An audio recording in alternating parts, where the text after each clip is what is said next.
Welcome friends. இப்போ நம்ம ஸ்க்ரீனில் பார்த்திங்கன்னா ஒரு ஓஜி எஃபெக்ட்டில் ஃபயர் எஃபெக்ட்டோட ஒரு ஏஐ ஃபோட்டோ எடிட்டிங் எப்படி சிம்பிளாக மேக் பண்ணுறதை பற்றி பார்ப்போம். வீடியோ வந்து ஸ்கிப் பண்ணாமல் பாருங்கள். சேனலுக்கு ஃபஸ்ட் டைம் வரீங்கன்னா சப்ஸ்கிரைப் பண்ணிவிட்டு வீடியோக்கும் ஒரு லைக் பண்ணிவிடுங்க. இப்போ வீடியோக்குள்ளே போகலாம். ஸோ க்ரோம் ப்ரௌசர் ஓப்பன் பண்ணிக்கோங்க. அதில் கூகுள் ஜெமினி அப்படின்னு வந்து சர்ச் பண்ணுங்கள். ப்ராம்ப்ட்டில் சின்ன கரெக்ஷன் இருக்கும், அதனால் ஸ்கிப் பண்ணாமல் பாருங்கள். அப்போ தான் உங்களுக்கு கரெக்டாக புரியும். கீழே ஆஸ்க் ஏ ஜெமினின்ற ஆப்ஷன் இருக்கும். ஸோ அதை செலக்ட் பண்ணுங்கள். இந்த வீடியோக்கு யூஸ் பண்ணிட்டு இருக்க ப்ராம்ப்ட் வந்து நம்ம டெலிகிராம் குரூப்பில் கொடுத்துருக்கேன். டிஸ்கிரிப்ஷனில் டெலிகிராம் குரூப் லிங்க் இருக்கும். அந்த குரூப்பில் இப்போ ஸ்க்ரீனில் ஷோ ஆகிற மாதிரி சர்ச் பண்ணுங்கள். இந்த வீடியோக்கான அந்த ப்ராம்ப்ட் வரும், யூஸ் பண்ணிக்கோங்க. ஸோ அங்கே காப்பி பண்ணிவிட்டு இந்த இடத்துல பேஸ்ட் பண்ணிவிடுங்க. ஸோ இதில் சின்ன கரெக்ஷன் சொல்லியிருந்தேன்.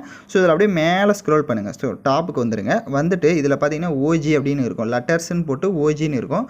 ஸோ அதை ஓஜின்றதை ரிமூவ் பண்ணிவிட்டு நீங்கள் வேறு ஏதாவது 2 லெட்டர் ஆட் பண்ணிக்கிறதா இருந்தாலும் ஆட் பண்ணிக்கலாம். உங்களோட நேமோட 2 லெட்டர் ஆட் பண்ணுறதா இருந்தாலும் ஆட் பண்ணிக்கலாம்.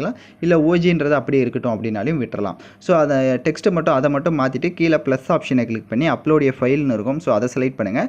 ஸோ நீங்கள் எந்த ஃபோட்டோவை எடிட் பண்ணலான்னு இருக்கீங்களோ அந்த ஃபோட்டோவோட ஃபேஸ் வந்து நல்லா கிளியராக இருக்கிற மாதிரி ஃபோட்டோவாக செலக்ட் பண்ணுங்கள். அப்போ தான் இது வந்து அக்செப்ட் பண்ணும். இல்லை அப்படின்னா ரிஜெக்ட் பண்ணிடும். ஸோ அதனால் கரெக்டாக ஃபேஸ் வந்து கிளியராக இருக்கிற மாதிரி எனி ஒன் ஃபோட்டோவை செலக்ட் பண்ணிக்கோங்க. ஃபோட்டோ செலக்ட் பண்ண வாட்டி கீழே சென்ட் ஆப்ஷனை கொடுத்துருங்க. உங்களோட ஃபோட்டோ இப்போ ஜென்ரேட் ஆக ஸ்டார்ட் ஆகிடும். கொஞ்சம் வெயிட் பண்ணுங்கள். ஸோ அதே மாதிரி வீடியோக்கு யாராவது லைக் பண்ணாமல் இருக்கீங்க அப்படின்னா ஒரு லைக் பண்ணிவிடுங்க. அப்போ தான் நமக்கு ஒரு நெக்ஸ்ட் வீடியோவுக்கு ஒரு மோட்டிவாக இருக்கும். ஸோ இப்போ பார்த்தீங்கன்னா நம்மளோட ஃபோட்டோ வந்து ஜென்ரேட் ஆகிடுச்சு. இப்போ நான் கிளிக் பண்ணி காட்டுறேன். இப்போ ஸ்க்ரீனில் பார்த்தீங்கனாலே உங்களுக்கே தெரிஞ்சிருக்கும் எவ்வளோ மாசாக வந்து ஒரு ஃபயர் எஃபெக்ட்டோட கொடுத்துருக்காங்க அப்படின்ட்டு. ஸோ இது வேணும் அப்படின்னா மேலே டவுன்லோட் ஐக்கான் இருக்கும் அந்த ஃபோட்டோவுக்கு மேலே, அதை கிளிக் பண்ணி டவுன்லோட் பண்ணிக்கோங்க. இல்லை உங்களுக்கு டவுன்லோட் ஆப்ஷன் வரல அப்படின்னா அந்த ஃபோட்டோவை அப்படியே லாங் ப்ரெஸ் பண்ணுங்கள். டவுன்லோட் இமேஜின்னு இருக்கும். ஸோ அதை கிளிக் பண்ணி நீங்கள் டவுன்லோட் பண்ணிக்கலாம்.